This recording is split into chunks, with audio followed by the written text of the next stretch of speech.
Pausada Jimpum Uipaper Uipa Kara update Dogeri. Kanjimorgi hak Kanganaba awareness campaign Satase. English Amagasampan Marfuga Taruk, December Tank Converted Consumer Protection Act Sam to the Baratki.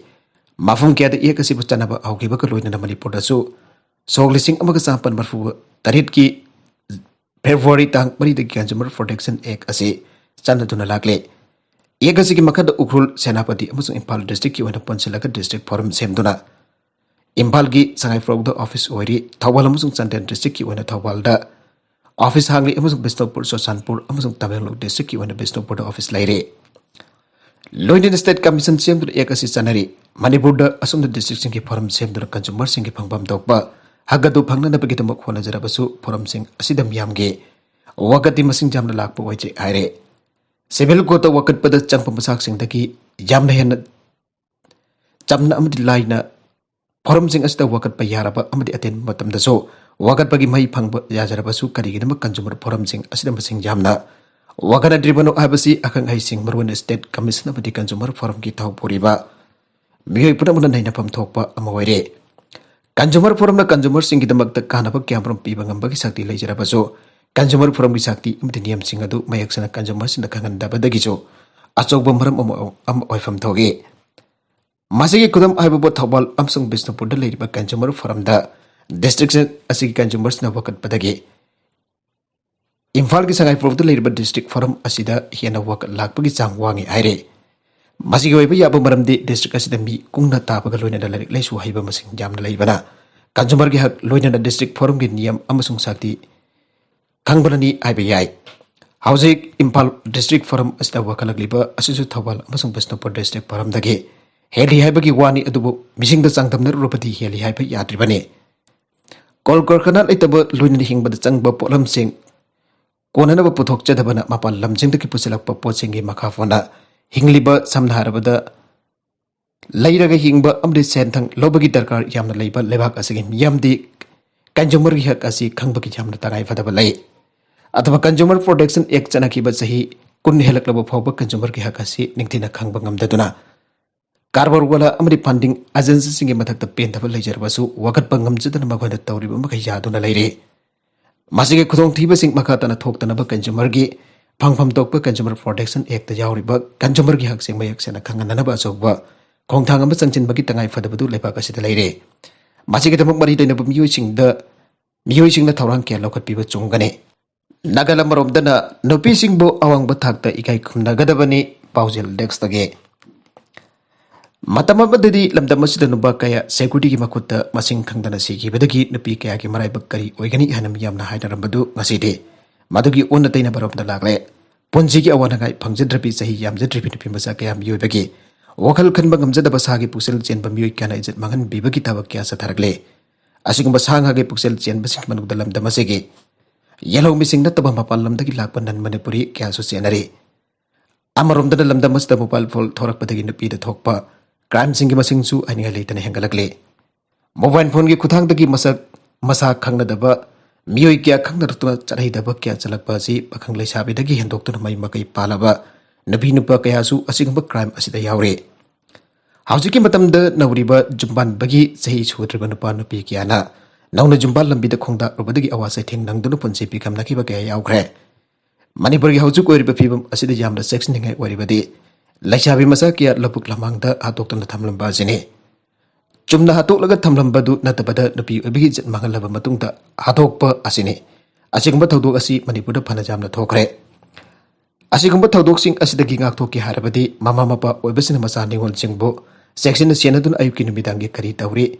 Karambali Chali Habasi Kumni Hinson Bad Darkarware. Housing Matamda, Lachavi Masasin Mama passing the Namtak Tokduna Mamana Bigi Manakta Saluge. Bazar Salugi Haidun Oitibangang Makway Chaning Butset Patoning Batoba Sinasu. Makoi Kutung Tingai Warage. Pakang Lachavi Habasinum Sinaba Habasi like Hatak Gisanaduna Laklaba. Kantok Payar Roita Batanga Amari Nopa, Webesin and Nupi, Webesin Bakari, Su Kandabagum, Ailegum, Patatuna Lantopa Yabagum. Nabi Gabi is at Mahantuna Atok Piba Amadi. Kautok Pidamba Asi Karidagi Ibatarabadi. Nopa Websing Aduna Nupising Adubo Pamak Tabatagini IBI. Matamasitan in the P. Websin Yamna section Gatabase. नुपासिंगी ngahki oibo toksina batta ta nupisina thajaba ka loina nama khoina ma khoida nungsi harak libising adugi mari bakung thidokdana karamba misangno haibadu khangdokadabane aduri natana nupa amana harakle haiduna nupa ki ngahki chironda ngawrobade dasa kaya tagane loina nupa sina nupising ba awang bathak de kai khumnabada makhoibu karisu leitana khanbadi langane loina nupa sina nupising ba awang bathak ta ikai kumnagadabada makhoi pakari su leitana khanbadi langane miya mahal robadi mahak su nomadi phiada tugi falla kani haibasina pisingna nobasing na matam punmakta kawroidabane makatarakba atopa pau amadana asam da yum dukan kaya tumna sakre asam gi kamrup rural district ki rangia town da thokiba asobo mai chakbagi thodok amada yum amasung dukan kaya tumna mai chakkiba loinana lupa crore kaya gi lanthom sing amangata thokre haina official amana si phongdokre official duna phongdokpa matungina mai chakpagi thawdogadu Diwali manung ngarang numidang Rangia town da leiba Sri Tunjar Shiv Temple manakta thokibane mangnai gi mai chakpagi thawdok adu da yum dukan amasung godown kya muktumna chakhe mafam adugi miyam gi mateng loinana fair tender nipana mai du muthana na bahona bada pung ani hena changki aina magna phongdokle official duna haiki mai chakpagi thawdok adu da lupa crore kya mukil lanthom sing amangata thoki adu ba thawdok adu da misi mina da yaukide Maidu kamdongna awrakibano haiba aujimaki oina khangba ngamdri aina phongdokladuna man haiki thawdok atugi matangda aujik makhatana thigatpagi thabak chathare mini bus mai chakpada ahum sire mari sokle Madhya Pradesh ki Guna district da ngasi khamthun leiba container truck amada thomjilaba matung mini bus ama mai chaklakpadage nabi masa ama jauna mi ahum sikre amasung atopa marina sokle aina police ta phongdokre Sub Divisional Police Officer Manis Rajau Riana phongdokpa matungina thawdogadu Guna district ki Barkheda area da ngasi eu thokibane manai ki khamdur leiba container truck amada thomjilaba matung mai chalakpa aduda mini bus aduda toglakpa mi hum khudakta sikiba loinana atopa marina soke laihiraba singa aduda sahi taraga humdoi khakta ngari pe pi macha ama yauri aida phongdokladuna mahna haike asokpa singa du manak nakpa hostel amada pugatkre Ponna Mioi kunipan tolakhiba mini bus adu Pradesh ki Mathura chanadabaki damak Indore dagi lakhibani ana SDP ona phongdorakle makadarakpa atopa pau amadasu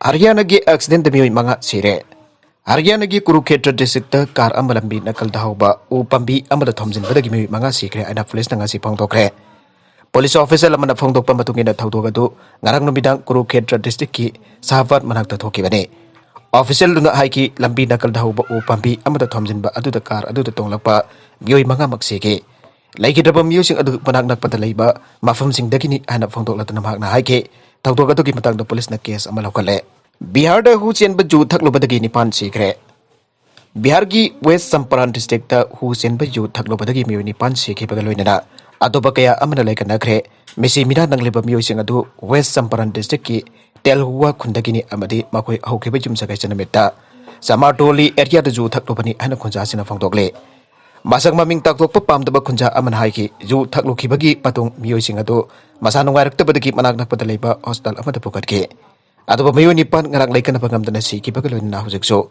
adoba kaya ama Laikannari ana mahana phongdokle Gonagi Superintendent of Police Offendranath Barman haike takdokasigi matang da hujik thigatpagi thabak chathare District Administration ki senior official sing hauji khun adura kem tawdun lairi hanasu asbina phangdokle mamangi thada chamana patawdok amata Muzaffarpur district tasu Mioi nifan seki bani Panbajapati Nitish Kumar government hauki bali singani taraga taruk tagi state asida yu sungba yonba paisino thamba masung sinaba thingdona lagle bani makatarakpa atopa Manipur gi pau amakhaktangka